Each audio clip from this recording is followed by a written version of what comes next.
Hello friends, welcome back to NS English Academy. This is Sonia. Guys, in today's video आज मैं आप लोगों के लिए थॉमस हार्डी से रिलेटेड जितनी भी मेजर नॉवेल्स हैं इनकी उनकी chronology as well as year of publication, and we will discuss solid trick by which you guys can easily learn within a second all the major novels written by Thomas Hardy in chronology manner.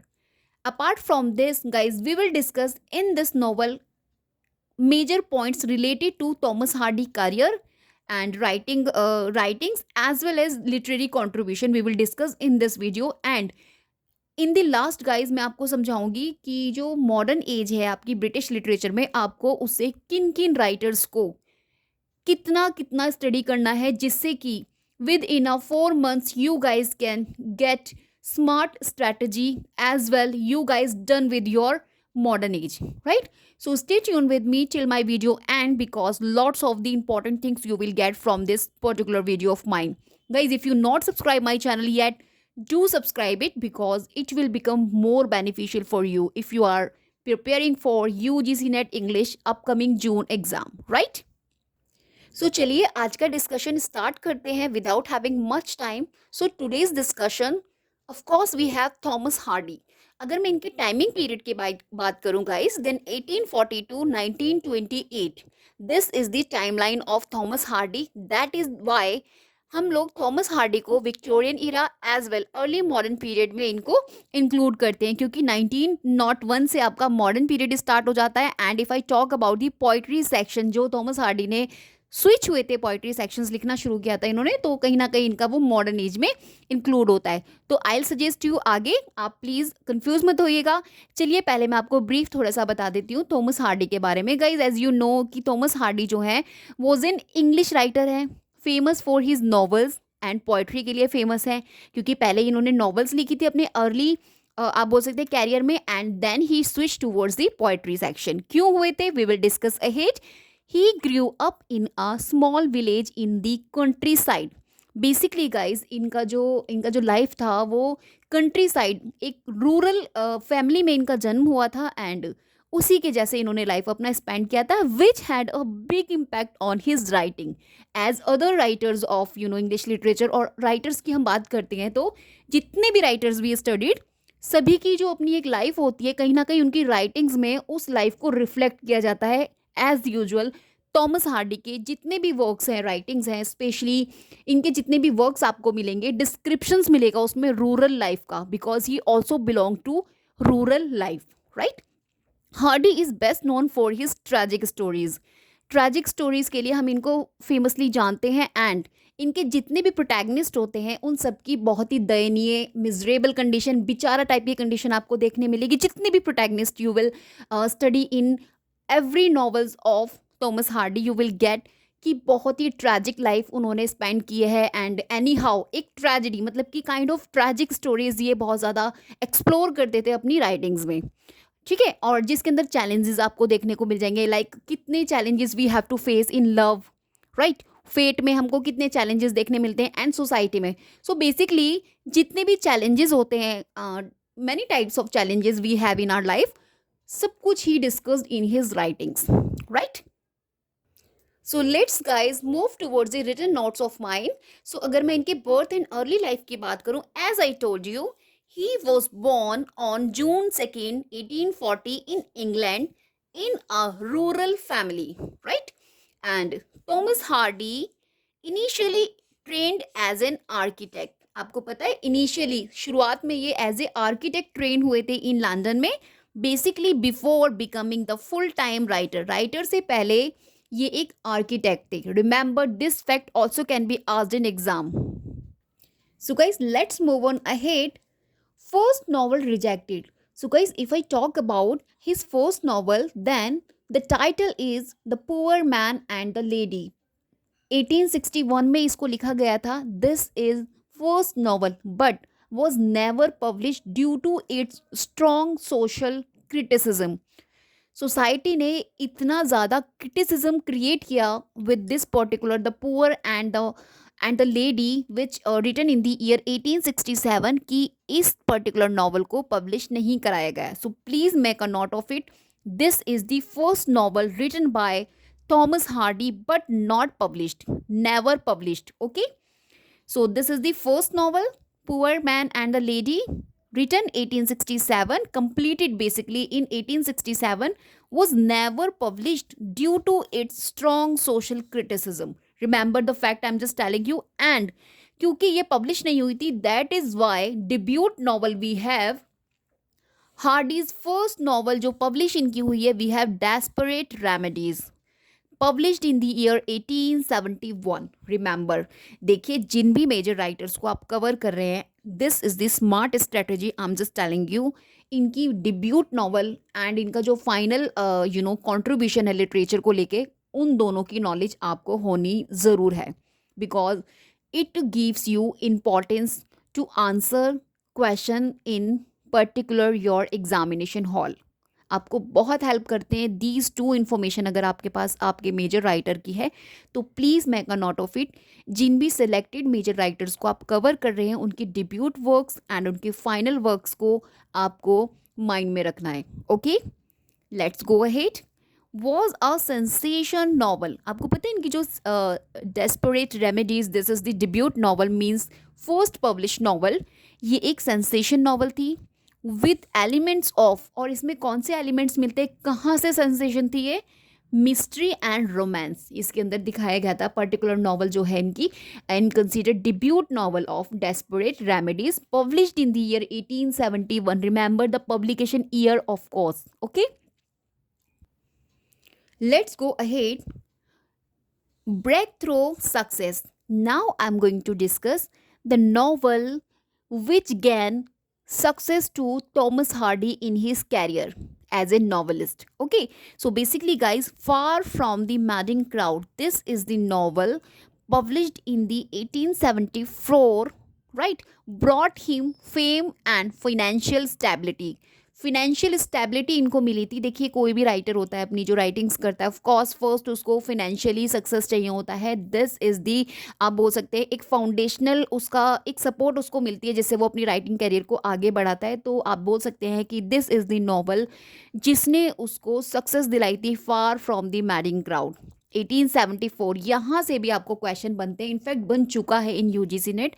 अगर आप if you check out the PYQs then you come to know कि from these information आपको questions मिलते हैं particular major writers के, क्योंकि writers का एक अलग अलग कैटेगराइज होता है कि किस राइटर से कहाँ से क्वेश्चन पूछा जाता है. अगर आपको इसकी नॉलेज है then definitely this will become the smart strategy for you.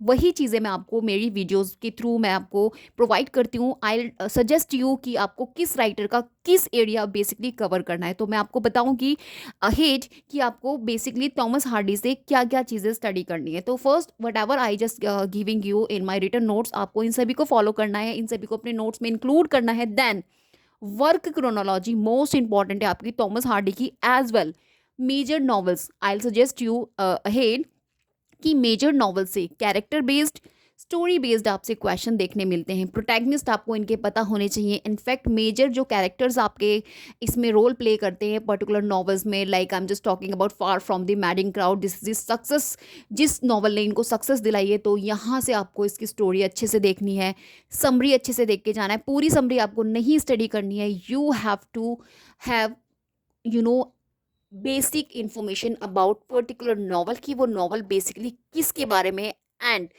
Characters आपको करके जाने हैं थॉमस हार्डी के. Okay, let's discuss. अभी मैंने आपको बताया far from madding crowd 1874 brought him fame and financial stability. तो बेसिकली इस नॉवल से इनको फाइनेंशियल स्टेबिलिटी मिली थी and marking the beginning of his success as a novelist. और ये एक मार्क बन गई थी, एक साइन बन गई थी कि he will become success as a novelist, right. Let's go ahead with another facts about Thomas Hardy. Let's discuss about fictional place. Okay, तो if I talk about the fictional place, जैसे कि हर एक writers, not हर एक writer, most of the major writers आपने देखे होंगे फिक्शनल रीजन उन्होंने बना रखे हैं अपनी पर्टिकुलर नॉवेल्स को सेट करने के लिए. तो अगर मैं थॉमस हार्डी की बात करूं, Thomas Hardy most of his novels, इनकी जितनी भी नॉवेल्स है सेट है कहाँ पे, वेसेक्स. वेसेक्स क्या है guys, a fictionalized version of south west England. South west England का एक फिक्शनलाइज्ड वर्जन है, नॉट इन रियल। फिक्शनलाइज आप बोल सकते हैं, फिक्शन, आप इसको फिक्शन प्लेस बोल सकते हैं, जहाँ पे जितनी भी मोस्ट ऑफ द नॉवेल्स इनकी सेटिंग जो होती है वो आपकी वेसेक्स में होती है, राइट। एंड कहाँ पर है वो, south west England, which become one of his most recognisable literary features. यही गाइज इनकी जो जितनी भी नॉवेल्स हैं, मेजर नॉवेल्स हैं, उनमें रिकॉग्नाइजेबल लिटरेरी फीचर बनता है Wessex, right. Remember this fact also, and this fact also have been asked in UGC NET and other literature, other competitive exams of literature. Let's go ahead. Now I'm going to discuss the style, right? Realistic and naturalist writer. Basically Thomas Hardy हैं एक आपके realistic and naturalist writer समझे जाते हैं। देखिए naturalist तो ये इसलिए हैं क्योंकि he belongs to rural family, and realistic तो कहीं ना कहीं जितनी भी इनकी नॉवेल्स होती हैं in which he explore the theme of realities दिखाने की कोशिश करते हैं अपनी नॉवेल्स के थ्रू ये अपने रीडर्स को। और यही रीज़न है कि इनकी नॉवेल ज़्यादा सेंसेशन होती हैं एंड क्रिटिसाइज उनको किया जाता है एक बिग सोसाइटी पार्ट के द्वारा। तो that is the reason. Okay, so basically guys जो हार्डी की वर्क्स हैं mostly depicting the harsh realities of rural life, fate and societal constant, ये सभी चीज़ें आपको देखने मिलेंगी आपके थॉमस हार्डी के वर्क्स में, क्योंकि कहीं ना कहीं रियलिज्म एंड नेचुरलिज्म को पोर्ट्रे करते हैं अपने वर्क्स में, right. Let's go ahead. Most controversial novel. Now I'm going to discuss most controversial novel written by Thomas Hardy. So Jude the Obscure. This is basically the final novel.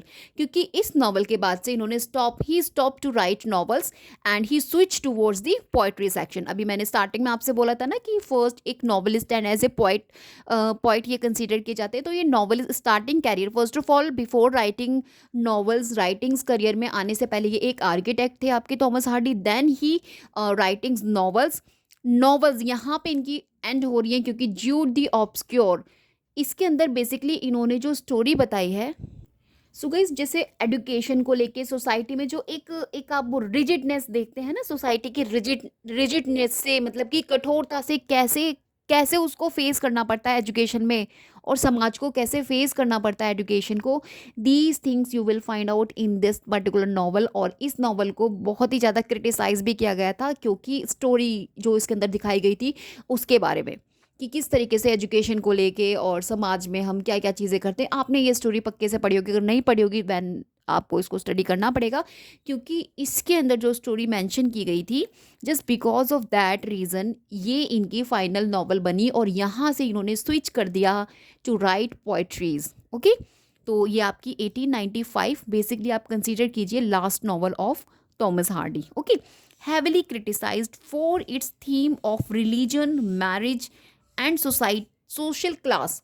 तो social class मैंने आपको बताया ना, education को लेके आपके समाज को लेके क्या क्या आपकी एक्सपेक्टेशंस होती हैं अपने रिलीजन को, मैरिज को, सोशल क्लास को, these are the things you will find out in this novel. Okay, and leading Hardy to stop writing novels. So यहीं से आपका जो हार्डी हैं उन्होंने नॉवल लिखना आप बोल सकते हैं stop he write the novels. Okay, so guys shift to poetry. So basically अभी मैंने आपको बताया कि after stop writing novels Hardy focused in entirely on poetry. अब इन्होंने फोकस कर दिया है पोइट्रीज को लिखना, right, and becoming most important and respected poets of early 20th century, right. Let's discuss poetries में इन्होंने क्या लिखा। तो वार पोइट्रीज बेसिकली इनकी बहुत ज़्यादा फेमस हुई और इन्होंने लिखी भी थी। कहीं ना कहीं ये उसमें वर्ल्ड वार फर्स्ट को आप बोल सकते हैं एक्सप्रेस करते थे अपनी राइटिंग्स पोइट्रीज के through. Wessex poems and other versus, ये इनकी फर्स्ट पोइट्री कलेक्शन है जो इनका लिखा गया था। एंड वार पोइट्री भी इन्होंने लिखी है, like Hardy's poetry reflect themes of war and human suffering. तो कहीं ना कहीं वार एंड ह्यूमन सफरिंग दिखाते थे, जैसे कि नॉवेल्स में ह्यूमन सफरिंग्स इन्होंने दिखाया specially during world war first, making him a precursor to modernist poetry. देखिए प्रीकर्सर का मीनिंग होता है बेसिकली एक ऐसा इंसान जो पहले से ही आपको इंडिकेट कर रहा है, प्रिडिक्ट कर रहा है कि आगे ऐसा होने वाला है, राइट। सो इनकी जितनी भी पोइट्रीज थी जिसमें इन्होंने जो थीम लिया वार, तो कहीं ना कहीं उसको कंसिडर किया जा रहा था precursor to modernist poetry, right. Remember, देखिए यहाँ से क्वेश्चंस आपको देखने मिलते हैं, तो प्लीज़ जितने भी पॉइंट्स मैं यहाँ पे आपको मेंशन करती हूँ, इनको प्लीज़, ये बहुत ही मेजर पॉइंट्स हैं जो मैं आपको डिस्कस कर रही हूँ, आप इनको अपने नोट्स में इंक्लूड कीजिए एंड इनको अवॉइड मत कीजिए स्टडी करने से, क्योंकि बहुत ही मिनिमाइज करके मैं आप लोगों के लिए पॉइंट्स सेलेक्ट करके लेकर आती हूँ। So guys, you know need to study very vast about a particular major writer, right. जितना कम से कम, जितना मिनिमाइज आपका स्टडी बन सकता है, मैं उतना बनाने की कोशिश करती हूँ and try my best. Okay, let's go ahead guys. If I talk about the honour and recognition, देखिए अभी मैंने आपको बताया इन्होंने अच्छी नॉवेल्स लिखी, रियलिस्टिक एंड कहीं ना कहीं नेचुरलिज्म इन्होंने अपनी नॉवेल्स के में इस थीम्स को एक्सप्लोर किया, क्योंकि एक रूरल फैमिली से बिलोंग करते थे आपके थॉमस हार्डी। बहुत स्ट्रगल किया इन्होंने अपनी नॉवेल्स में, पोइट्री में भी इन्होंने अच्छा खासा एक कलेक्शन, एक कंट्रीब्यूशन दिया लिटरेचर में, एंड कहीं ना कहीं प्रीकर्सर कहलाने लगे अपने आप को ये मॉडर्न पोइट्री के।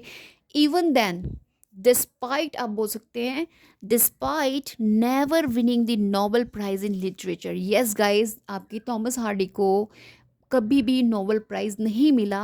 And if I talk about the honour and recognition of आपके Thomas Hardy, then he received only order of merit, the order of merit in 1910 में इनको मिला था, just because of his contribution to literature, otherwise he never receive any Nobel Prize in literature, right।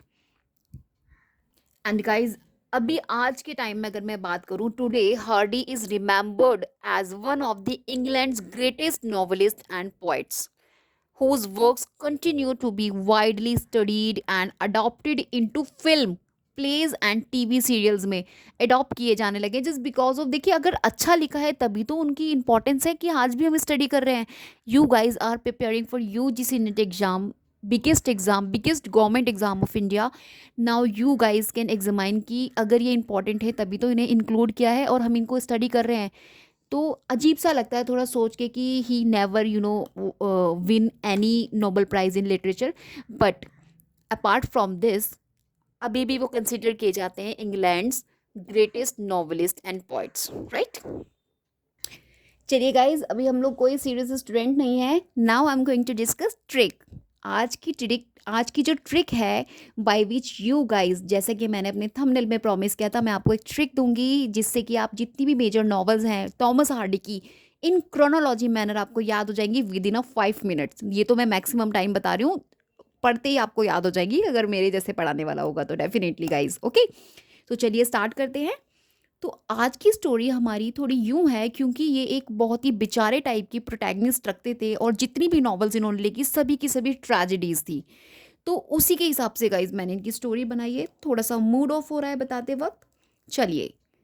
तो guys, जब मैंने लोगों से सहारा मांगा तो फाइनली मैंने ऐसा सोचा था कि मुझे भी कोई थॉट नहीं आ रहा, मैं लोगों से पूछती हूँ, सहारा लेने की कोशिश करती हूँ। तो आपको पता है मुझे डेस्परेट रेमेडीज मिली, राइट। जब मैंने लोगों से बोला कि आप मुझे सहारा दीजिए, मेरे को भी समझ नहीं आ रहा मैं क्या करूं, तो लोगों ने मुझे क्या दिया, डेस्परेट रेमेडीज दी, हताशा भरे उपाय। इन हिंदी में आप बोल सकते हैं डेस्परेट रेमेडीज का बेसिकली मतलब होता है उपाय। तो मुझे कैसे उपाय मिले, हताशा भरे, जो मुझे और भी ज़्यादा क्या कर रहे थे, सैडी बना रहे थे। फिर क्या, फिर मैं जाकर बैठ गया या बैठ गई, क्योंकि अगर मेरे व्यूअर्स बॉय हैं देन ऑफ कोर्स बैठ गया एंड बैठ गई अगर वो फीमेल है, राइट। तो फिर क्या यार, मैं जाकर बैठ गई under the greenwood house, not tree. तो this is the second novel. तो अभी जो मैंने डेस्परेट रेमेडीज बोला था, ये इनकी first novel and debut novel थी, पब्लिश्ड इन द ईयर 1871। देखिए गाइज, अभी तो मैं आपको क्रोनोलॉजी इनकी टाइटल बेस्ड बता रही हूँ भाई, इनकी ईयर्स आप देख लीजिएगा, रिलेट कर लीजिएगा उनको, बाकी अदरवाइज मैं ट्रिक के साथ आगे करूँगी। बट चलिए स्टार्ट करते हैं, अभी ट्रिक से इधर उधर नहीं होना है। तो गाइज, जब मैंने सोचा लोगों से सहारा मांगूंगी तो लोगों ने मुझे क्या दिया, डेस्परेट रेमेडीज दी, कुछ खास नहीं दिया। फिर क्या, मैं जाकर बैठ गई, कहाँ बैठी जाकर, ऑफ कोर्स जब हम सैडी होते हैं तो हम कहाँ जाके बैठते हैं, under the green wood tree, this is the second novel written by Thomas Hardy, published in the year 1872 after 1 year of desperate remedies. Okay, फिर क्या हुआ? तभी अचानक मैंने सी कितनी खुश हो गई मैं, a pair of blue eyes देखा. ऑफ कोर्स एक नीली आंखों वाला बंदा मैंने देखा, राइट? फिर क्या?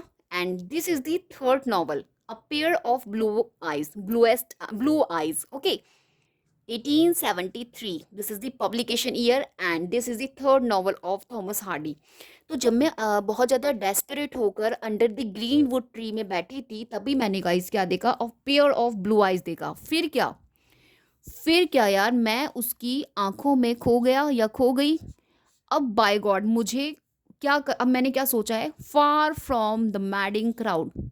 ऐसा ही होता है ना, when we have someone special in our life, तो हम क्या चाहते हैं? तो हम फिर उस मैडिंग क्राउड से दूर होना चाहते हैं. हम चाहते हैं कि मैं और मेरा पार्टनर हमेशा साथ में रहें. ऑफ कोर्स ऐसा ही मैंने सोचा. अभी मेरा क्या मन था?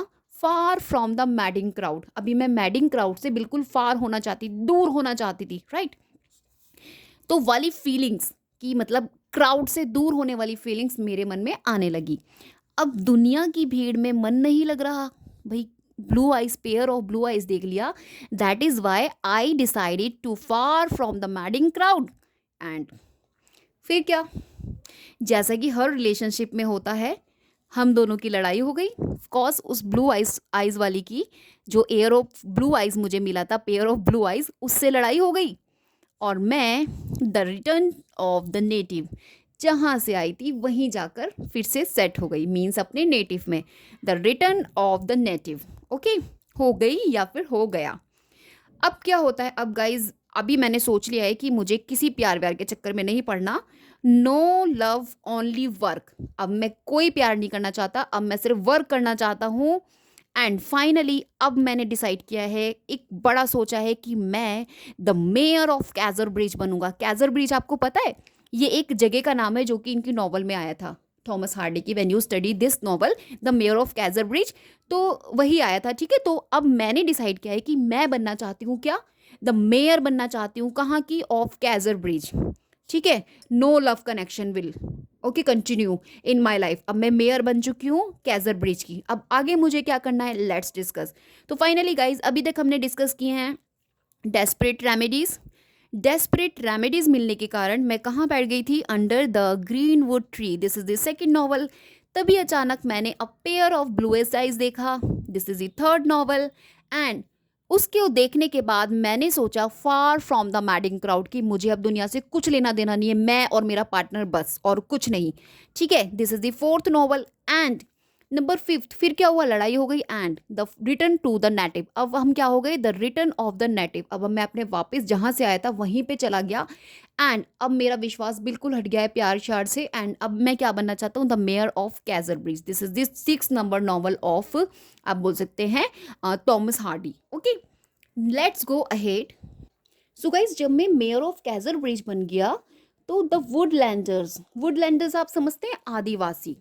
तो अब मैंने सोचा ये जो आदिवासी होते हैं बड़ा स्ट्रगल करते हैं एंड बहुत कुछ एक्सप्लॉयटेशन होता है इनके साथ. तो अब मैं उनकी आवाज़ बन के समाज में आने लगा बाहर. अब मैं उनकी आवाज़ बनना चाहता हूँ और उनके लिए कुछ करना चाहता हूँ. किनके लिए? द वुडलैंडर्स के लिए, राइट? उसी जाति में एक लड़की, तो उसी जाति में मैंने देखा, आदिवासियों में मुझे एक लड़की के बारे में पता चला जिसका नाम था टेस. टेस ऑफ द अर्वर विल्स. बेसिकली एक दुखद प्रेम कथा के बारे में मुझे पता चला और मुझे मेरी कहानी याद आ गई. जो मेरे साथ पीछे हुआ था वही सब मुझे याद आ गया. तो guys basically this is the 7 novel, the Woodlanders. And next we have Tess of the अर्बन विल, राइट? एक दुखद प्रेम कथा जो मुझे याद आ गई. अब उसके बारे में मुझे पता चला और बाय गॉड बहुत दुख हुआ मुझे जब मैंने उस लड़की की स्टोरी, एक ट्रेजेडी स्टोरी के बारे में मुझे पता चला. एंड कहीं ना कहीं मैंने उसे अपनी स्टोरी से रिलेट किया. फिर क्या हुआ? एट लास्ट गाइज मैंने सोचा कि क्यों ना मैं भी नॉवल लिखता हूँ. फाइनली मैंने एक नॉवल लिख डाली और मैंने उसको टाइटल दिया Jude the obscure 1895. This is the final novel written by Thomas Hardy. क्योंकि थॉमस हार्डी ने इसके बाद नॉवेल्स लिखना स्टॉप कर दिया था एंड वो पोएट्री की तरफ स्विच हो गए थे, राइट? होप गाइज आज की ट्रिक आपको पसंद आई हो. If you like the trick so please comment ज़रूर कीजिएगा, लाइक ज़रूर कीजिएगा and if you not subscribe my channel, do subscribe my channel. इस तरीके से अगर क्रोनोलॉजी लर्न करेंगे, ट्रस्ट मी, लॉन्ग टर्म तक याद रहेगा, एंजाइटी से अपने आप को बचाएंगे and you will get better score in your upcoming exam. Trust me please, because this is my personal experience, I am just telling you. अच्छे बन के जेन्युइनली पढ़ेंगे, nothing will you get in your life. अगर थोड़े crazy होके study करेंगे then you will get everything whatever you want in your life. Okay, till then bye, have a great day. Sorry guys, अभी मैंने आपको important चीज़ तो बताई नहीं। आई हैव प्रोमिस्ड कि मैं आपको मॉडर्न राइटर्स के बारे में बताऊंगी। चलिए वो लिस्ट भी देख लेते हैं जल्दी से, don't go anywhere. So guys, here is the smart strategy for smart students. Okay, जो लोग स्मार्टली स्टडी करना चाहते हैं तो उनके लिए यहाँ पे उन्हें इस लिस्ट को फॉलो करना पड़ेगा। तो basically guys, list of major writers of the modern age in British literature whose works you cannot afford to ignore। Remember, आपको इग्नोर नहीं करने हैं किसी भी हालत में, आपको इन सबको स्टडी करना ही करना है। Trust me, apart from jokes मैं बोल रही हूँ, सीरियसली आई एम नाउ कि आपको ये सब इनको कवर करना ही करना है। Okay, first guys we have T S. Eliot. Okay, तो टी.एस. एलियट देखिए, मैंने इनका टाइमिंग पीरियड भी लिख दिया है, क्योंकि किसी भी मेजर राइटर को आप स्टडी करें तो उसकी टाइमिंग लाइन को करना ना भूलें। This is the sign of smart students. Okay, क्योंकि कई बार हम यहाँ से अटक जाते हैं क्वेश्चन में। ओके, तो आपको करना क्या है, टी.एस. एलियट में you will have to cover the waste land, the love song of J. Alfred Prufrock करके जो इनका एक पोइट्री है, पोएम है, इसको करना है, एंड द हॉलो मैन। ये तीन आपको करने ही करने हैं।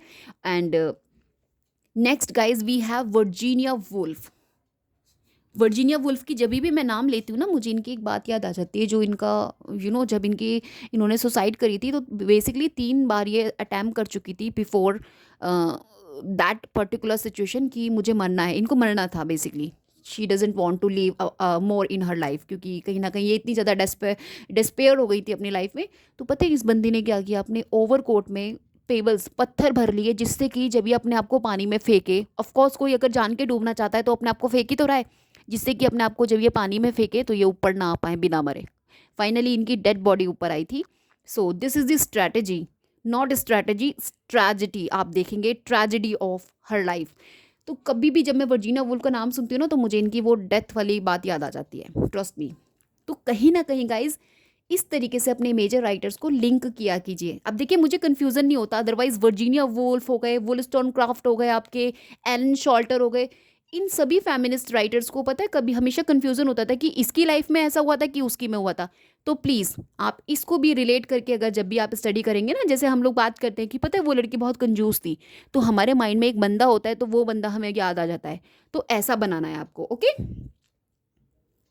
Now next guys we have Virginia Woolf. हमने बोल दिया कि 1882 और 1941 है। इनसे आपको क्या स्टडी करना है, Mrs Dalloway, to the lighthouse and Orlando, इसको आपको करके जाना ही जाना है, राइट। एंड नेक्स्ट आपको गाइज जेम्स जॉयस, दोनों ही आप भाई बहन समझ लीजिए इनको, क्योंकि इनका जन्म भी सेम हो रहा है और डेथ भी सेम हो रही है। ईयर आपको दोनों की याद हो जाएंगे, पहले भी मैं बता चुकी हूँ, same 1882 1941, remember. Okay, James Joyce basically Ulysses 1922 का a portrait of the artist as a young man, यहाँ से भी क्वेश्चन आपको बनता है। एंड डब्लिनर्स, ये तीन आपको इनके पढ़ के जाने ही जाने। And W.V. येट्स वी है modern poet, right, in British literature. Basically आपके इरिश पोइट हैं W.B. Yeats. The second coming, the lake इल्स of Innisfree and sailing to Byzantium, यहाँ से आपको लाइंस पूछने मिल जाती है एग्जाम में। ये तीन इनके करके चले जाना कम से कम, मिनिमम मैं आपको बता रही हूँ इस वीडियो में। Next guys we have D.H. Lawrence, most important बंदा है ये तो आपका, 1885 टू 1930। और इनके तो वर्क क्रोनोलॉजी इतनी इंपॉर्टेंट है, और मैं कोशिश करूंगी इनकी जितनी भी क्रोनोलॉजी है ना वर्क की, उसको ट्रिक बनाऊं, क्योंकि यहाँ से रिपीट हो रहे हैं क्वेश्चन, क्रोनोलॉजी इनकी रिपीट होती है। और सन्स एंड लवर्स जो इनकी ऑटोबायोग्राफी है, ये तो इतना इंपॉर्टेंट है, 1913 का आता ही आता है, तो प्लीज़ इसको स्टडी कीजिएगा।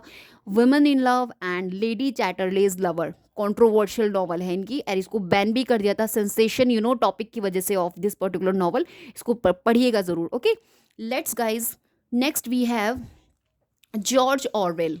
1903 टू 1915 जॉर्ज ऑरवेल का तो एनिमल फार्म मोस्ट इंपॉर्टेंट है, एंड 1984 दीज टू वर्क अगर आप इनके स्टडी कर लेंगे तो गुड टू गो है। Okay, next we have Samuel Beckett, French author है बेसिकली सैमुअल बेकेट, और इनका waiting for Godot and end game, these two plays are most important for exam point of view. यहाँ से lines आ जाती हैं, in fact characters आपसे पूछ लेते हैं, तो please make a note of it. Okay, and I have more. Okay, next guys we have Ezra Pound.